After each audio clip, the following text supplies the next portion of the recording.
성령에 속한 사람 3부 성령에 속한 사람의 인격 완성 7장 충성은 소유가 아니라 존재의 행복을 위해 매진하는 것이다.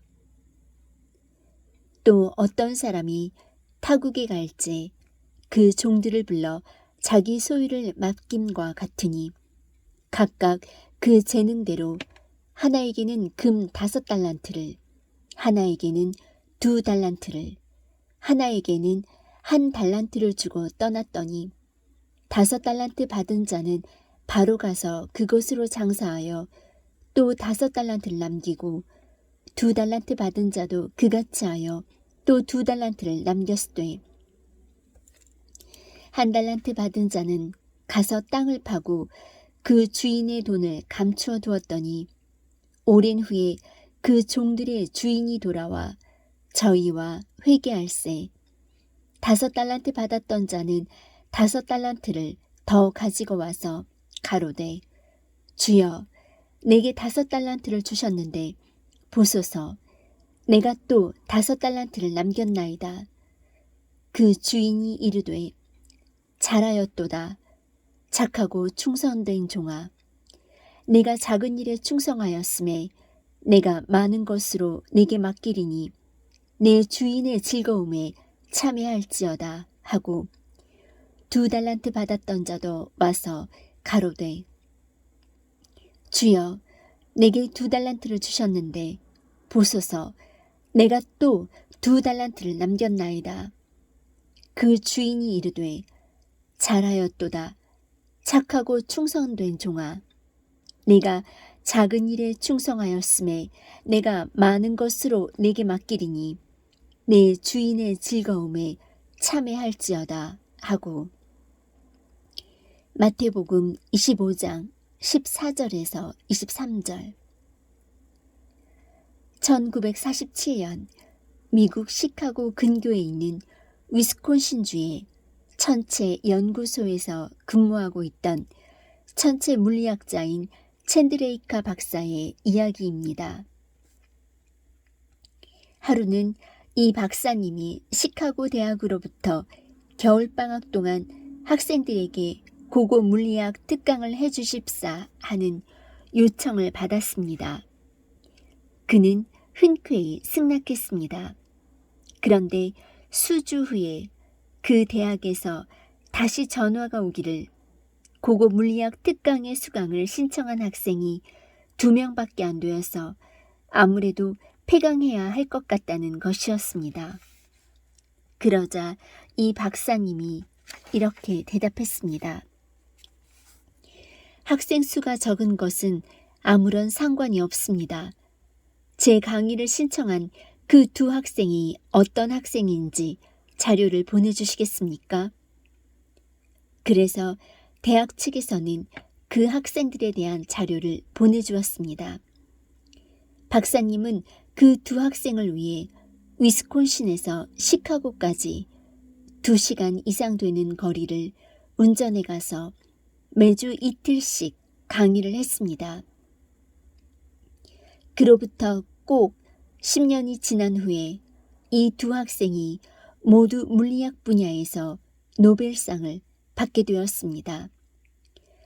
첸린 양과 충돌이라는 중국계 미국 과학자들이 그 주인공입니다.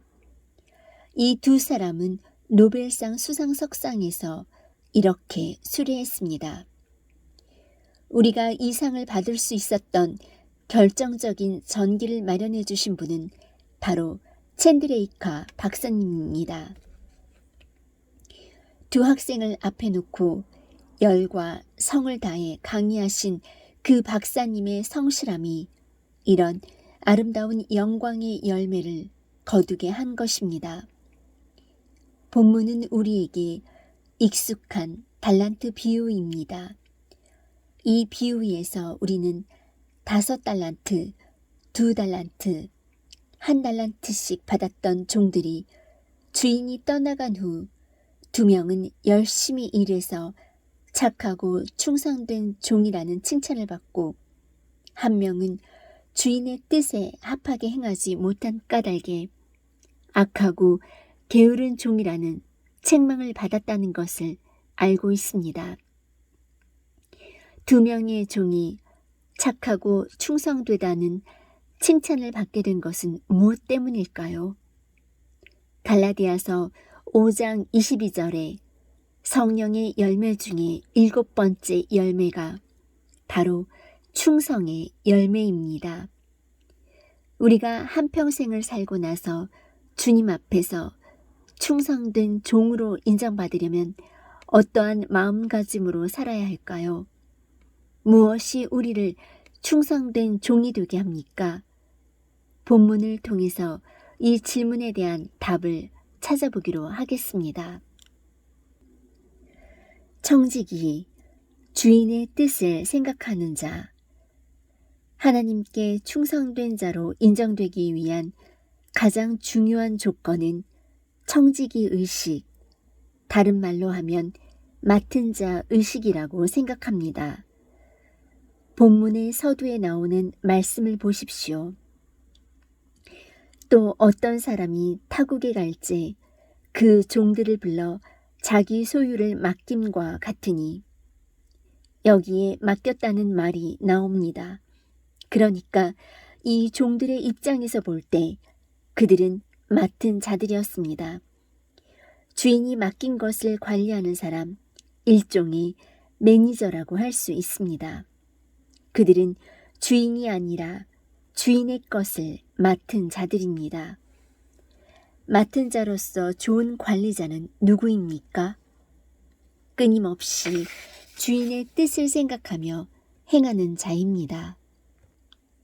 주인은 이것을 어떻게 사용하기를 기대하셨을까? 이것이 그의 주된 관심사입니다.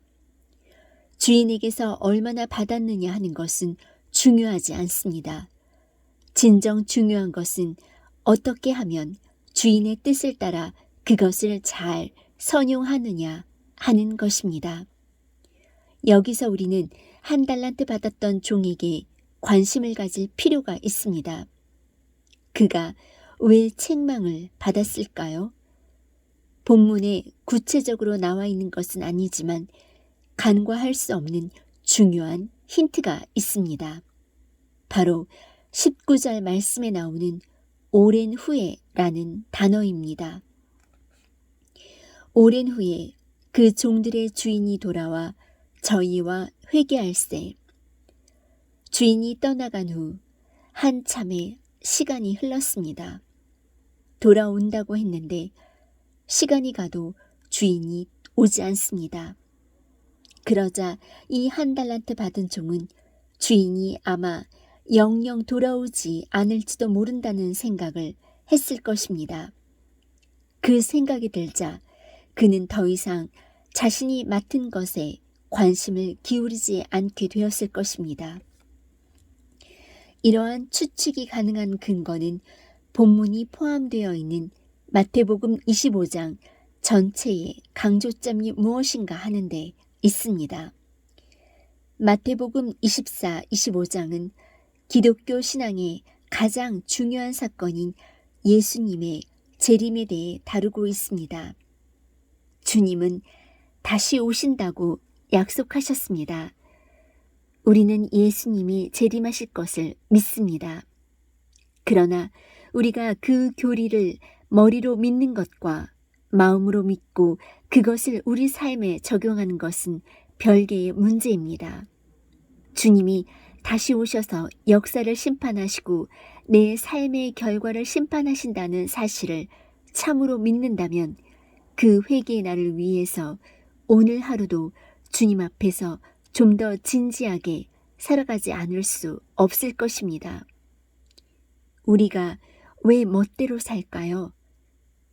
그냥 이렇게 살다가 죽는 거지 하는 생각이 마음속에 자리 잡고 있기 때문입니다.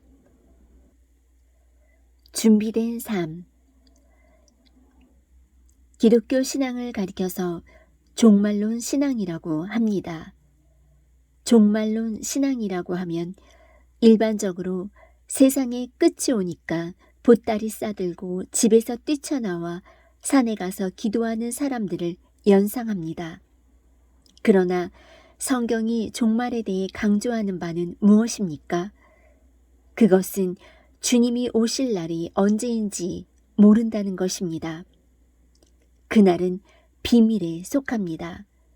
무슨 얘기입니까? 그날은 오늘일 수도 있습니다. 내 삶이 오늘 당장 이 땅에서 끝날 수도 있습니다. 그러면 나는 주님 앞에 서서 내 삶을 결산해야 합니다. 오늘 오실 수도 있는 그분 앞에서 부끄러움 없이 내 인생을 결산할 수 있도록 준비된 삶을 살아야 한다는 것. 그것이 바로 성경이 강조하는 종말론 신앙의 가장 중요한 핵심입니다. 중요한 것은 우리가 주님으로부터 얼마나 많이 받았느냐 하는 것이 아닙니다. 사실 아무것도 받지 않은 인생은 없습니다. 우리는 시간, 돈, 건강한 몸, 특별한 재능 등 많은 것을 받았습니다. 물론 상대적으로 다른 사람에 비해 적게 받은 자도 있습니다. 그러나 한 번뿐인 삶의 기회는 누구에게나 공평하게 주어졌습니다. 중요한 것은 이 기회를 어떻게 사용하느냐 하는 것입니다. 마지막 날에 주님이 심판하실 것은 얼마나 많이 맡았느냐가 아니라 자신이 맡은 것을 얼마나 잘 사용했느냐 하는 것입니다. 어떤 사람에게는 뛰어난 재능을 주셨지만 어떤 사람에게는 보통의 재능을 주셨습니다.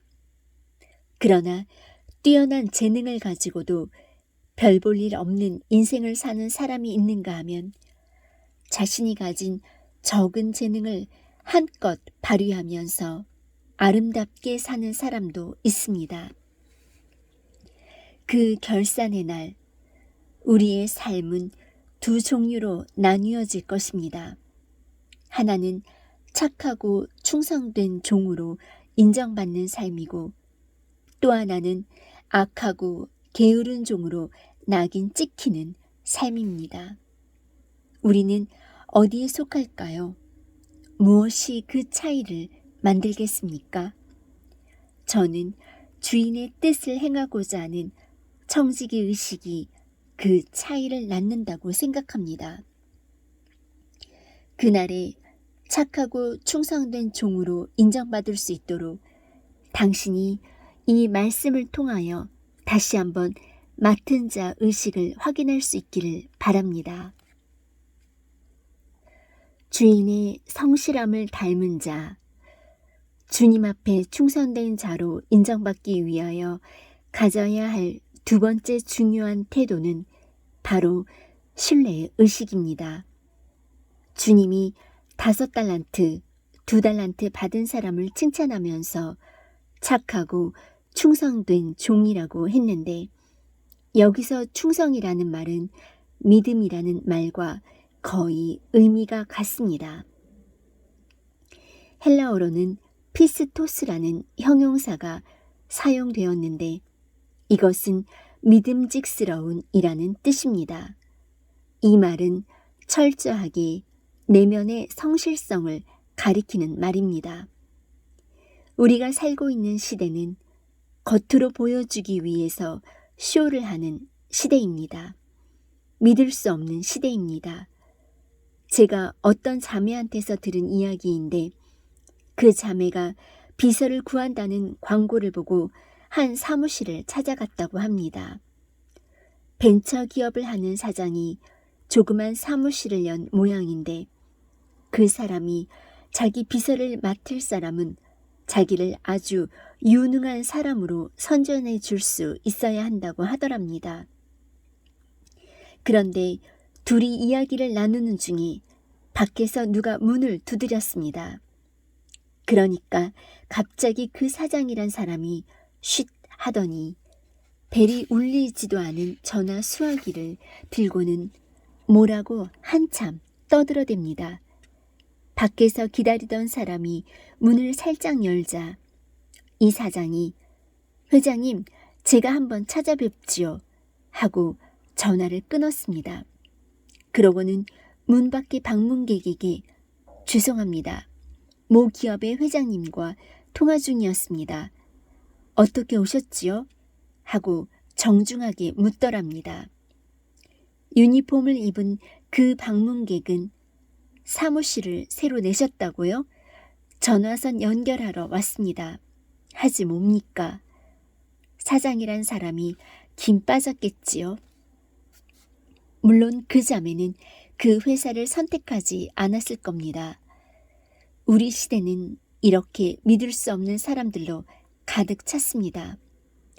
이런 시대에 우리가 어떻게 믿을 수 있는 사람이 될 수 있을까요? 본문에 나오는 충성된 이란 말은 성실하다는 의미입니다. 성경이 말하는 성실성은 성실하게 살겠다는 자기 결단에서 시작되는 것이 아닙니다. 성실하신 하나님을 믿음으로 고백하는 데서부터 시작됩니다.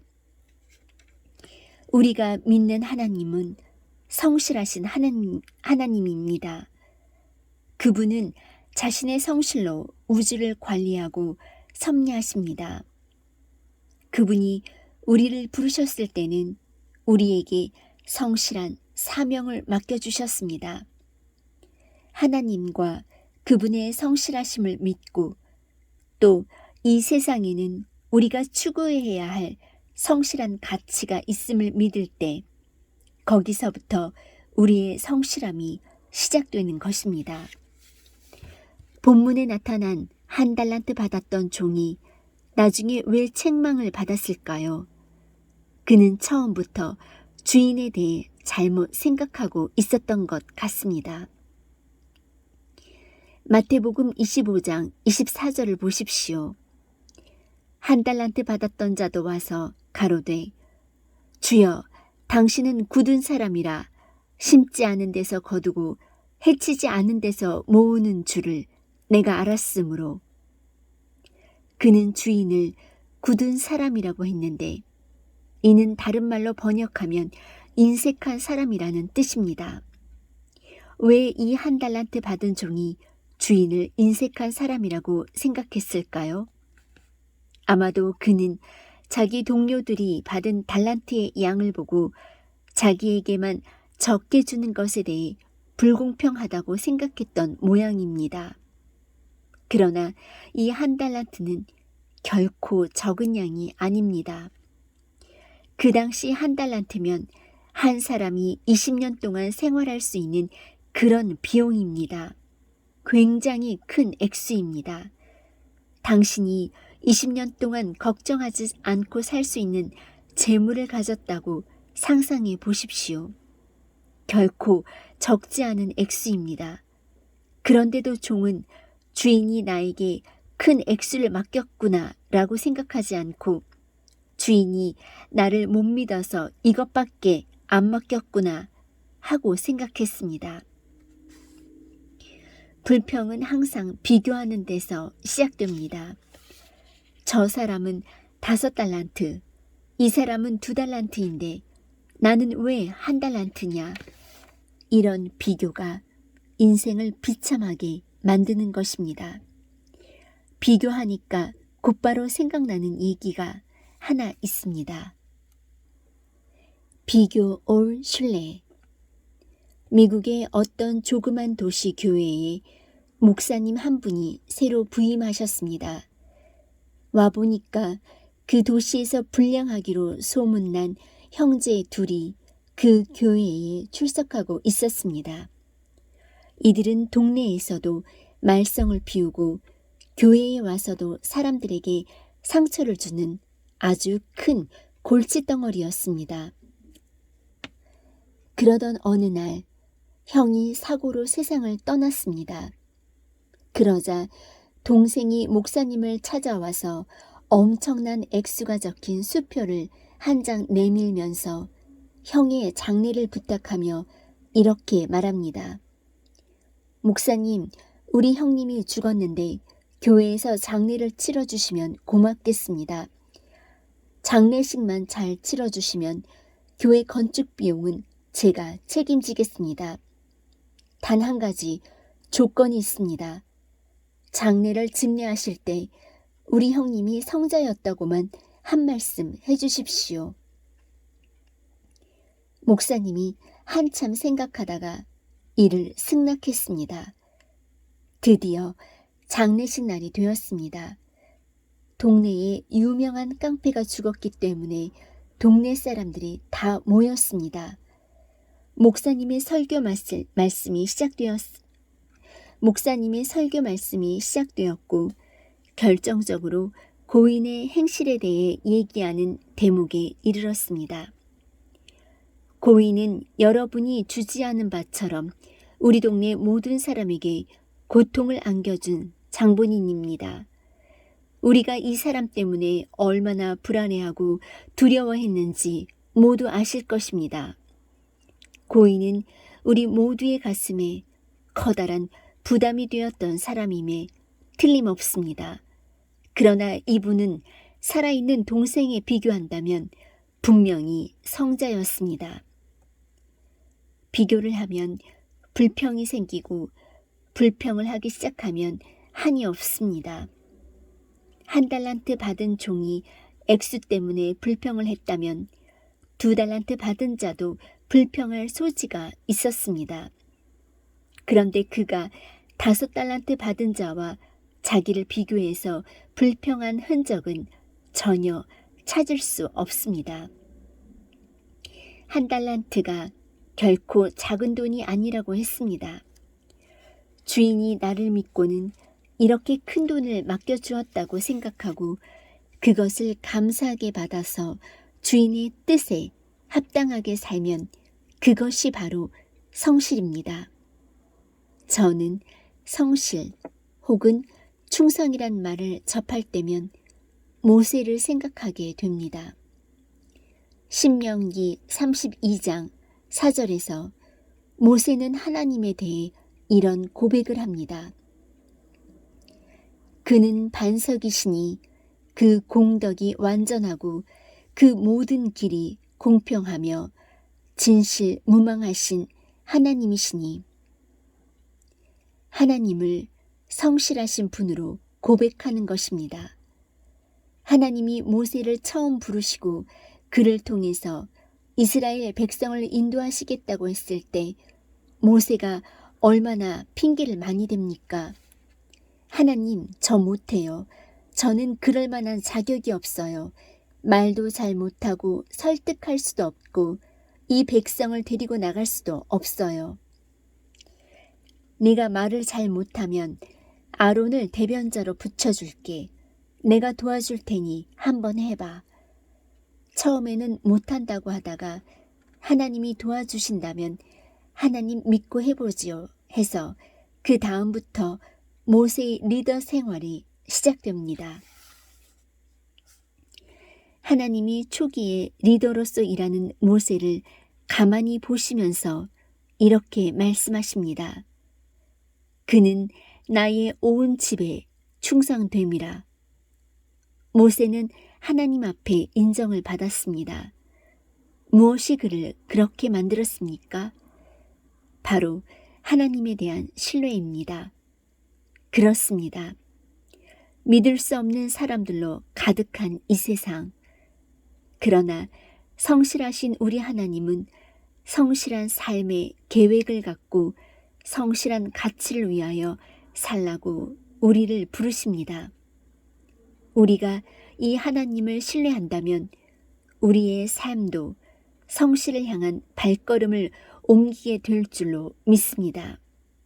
이것이 바로 신뢰하는 의식입니다. 존재, 참 인생의 가치. 인생을 살아가는 사람은 크게 2가지 유형으로 나눌 수 있는데 하나는 소유를 위해서 사는 인생이고 다른 하나는 존재를 위해서 사는 인생입니다. 에이리 프롬이라는 유명한 심리학자가 소유냐 존재냐라는 말을 했습니다. 오늘 이 땅에 살고 있는 대부분의 사람들은 소유를 위해 살아가고 있습니다. 더 많은 물질과 돈, 지식과 성공과 권력을 얻기 위해서 그들은 분투합니다. 그런가 하면 아주 소수이기는 하지만 어떤 사람들은 자신이 어떤 존재인지, 어떤 존재가 되어야 하는지 거기에 의미를 부여하면서 살아갑니다. 저는 본문에 나타난 주인이 5달란트, 2달란트 받았던 종을 칭찬한 이유가 꼭 그들이 이윤을 남겼기 때문은 아니라고 생각합니다. 물론 그들이 그만큼 남긴 것은 잘한 일이고 사실이지만 그보다는 그만큼의 이윤을 남기기 위해서 그들이 나타내 보인 성실한 삶의 자세를 바라보면서 칭찬했다고 생각합니다. 주님이 칭찬하신 내용을 주목해 보십시오.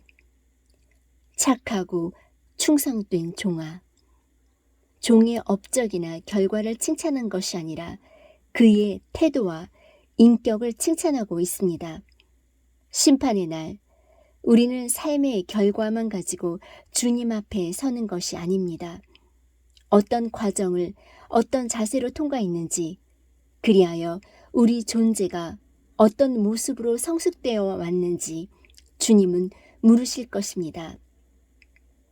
이 세상을 살 때 우리는 마지막 날에 주님이 우리의 존재 자체에 대해 심판하시리라는 이 엄숙한 사실을 기억해야 합니다. 주님이 칭찬하시는 다음 내용은 무엇입니까? 내가 작은 일에 충성하였음에 내가 많은 것으로 내게 맡기리니 내 주인의 즐거움에 참여할지어다. 5달란트라면 한 사람이 100년은 먹고 살 수 있는 어마어마한 돈입니다. 그런데 5달란트 받은 자가 또 5달란트를 남겼으니 200년을 먹고 살 수 있는 엄청난 돈이 된 것입니다.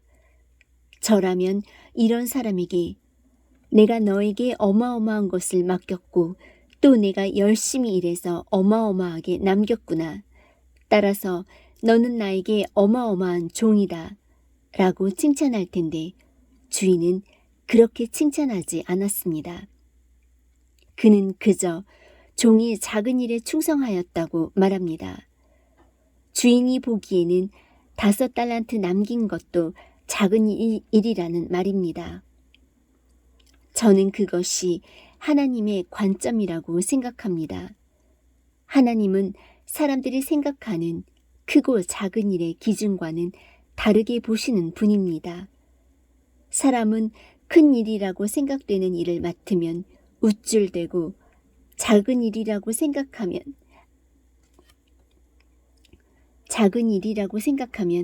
아예 맡으려 하지 않습니다. 그러나 하나님께는 모든 일이 크고 중요한 일일 수 있습니다. 사람이 생각하는 하찮은 일이 하나님께는 큰 일일 수 있습니다. 어떤 사람이 진정한 봉사를 했는지의 여부는 그가 얼마나 중요한 자리에서 얼마나 큰 일을 했느냐 하는 것보다 그 자리를 물러난 후 그의 삶이 어떠한가를 보면 알 수 있습니다. 은퇴 이후의 삶을 보면 그가 과연 그 직책을 위해서 일했는지 아니면 진정한 소명을 가지고 일했는지 드러나게 되어 있습니다. 저는 그런 의미에서 대통령을 그만두고 나서 사람들에게 더욱 칭찬과 존경을 받은 지미 카터 집사님을 좋아합니다. 한 기자가 지미 카터의 퇴임 후 생활을 소개하면서 이런 유명한 기사를 썼습니다. 그는 아마도 백악관이 목적이 아니었던 유일한 대통령이었을 것이다. 대부분의 정치인의 최종 목표가 무엇입니까? 미국에서는 백악관 입성이고 우리나라에서는 청와대 입성이 아니겠습니까? 그러나 카터의 목표는 하나님과 사람을 섬기는 것이었습니다. 대통령은 그 과정에서 얻은 하나의 자리에 불과했습니다. 그러니까 백악관을 떠나도 자기 인생의 목적은 그대로인 것입니다. 대통령을 그만두고 고향으로 돌아왔을 때 그는 다시 작은 교회에 출석했습니다. 옛날처럼 주일학교에서 반사로 섬기면서 성경도 가르치고 한 달에 한 번 부인 로잘린 여사와 함께 꼭 교회 청소를 했습니다. 심지어 그것을 구경하러 오는 사람들도 많았다고 합니다. 어떤 날은 교인 수보다 구경꾼들이 더 많다고 합니다. 뿐만 아니라 그는 한 달에 한 번 헤비타트 사역에 참여하여 집 없는 사람들에게 집을 지어주는 일을 합니다. 그리고 카터 연구소에 나가서 부지런히 공부합니다. 국제적인 분쟁이 일어날 때마다 사람들은 여기저기서 카터를 보내달라고 합니다. 카터라면 아주 객관적이고 중립적인 중재자가 될 수 있다고 생각하기 때문입니다. 그는 김일성이 죽기 전에 자신이 유일하게 믿을 수 있는 사람이라고 한 인물입니다. 날이 갈수록 그 삶의 빛이 더 아름답고 더 감동을 주는 사람, 그의 삶의 비밀은 그의 업적이나 소유 때문이 아니라 존재 때문입니다. 존재의 행복. 도미노 피자와 미국 프로야구 디트로이트 타이거스의 구단주였던 토마스 모네게의 이야기를 읽은 적이 있습니다. 이 사람은 젊은 사업가로서 회사를 키워 당대 최고의 부자가 되고자 하는 야망을 갖고 부지런히 사업을 확장했습니다. 결국 그는 꿈대로 큰 부자가 되었습니다. 그러던 어느 날 중년에 접어든 그가 갑자기 인생에 대해 깊은 허물을 느꼈습니다. 물론 그는 교회에 출석하는 사람이었습니다.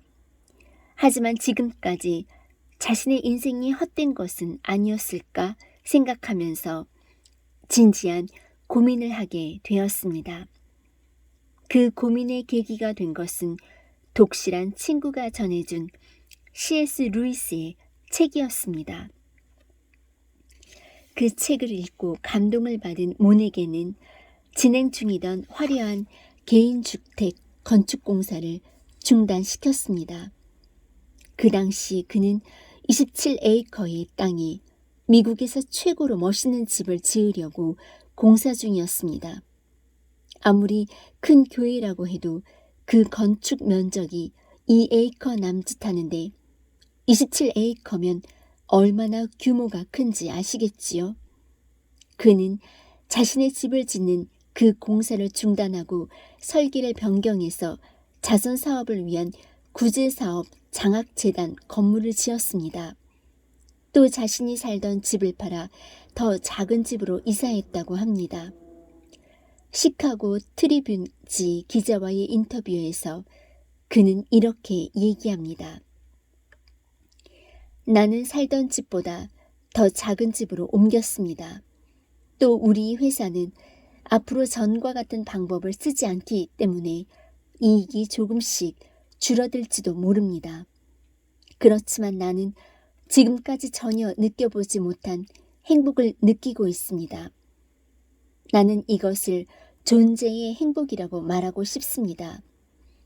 소유는 신기루 같은 헛된 환상을 약속합니다. 그것은 사실 행복이 아닙니다. 그러나 존재가 가져다주는 행복, 그것은 하나님을 만난 자가 그분의 손길을 의지하여 인생을 빚어갈 때 느낄 수 있는 진솔한 행복입니다. 그렇습니다. 언젠가는 우리에게 인생을 결산할 시간이 올 것입니다. 그 마지막 순간에 우리의 창조주요 심판주이신 주님이 우리를 바라보시면서 과연 착하고 충성된 나의 종아, 내가 작은 일에 충성했구나. 이제 나와 함께 저 영원을 즐기자라고 말씀하실 수 있을까요? 그러기 위해서는 하나님이 내게 맡기신 일이 무엇인지 발견하고 그 일을 귀하게 여기며 주님의 인도하심을 따라 하루하루를 살아가야 할 것입니다. 성실하고 충성된 종의 인생을 삶으로써 당신에게도 이런 아름다운 결산이 있기를 바랍니다.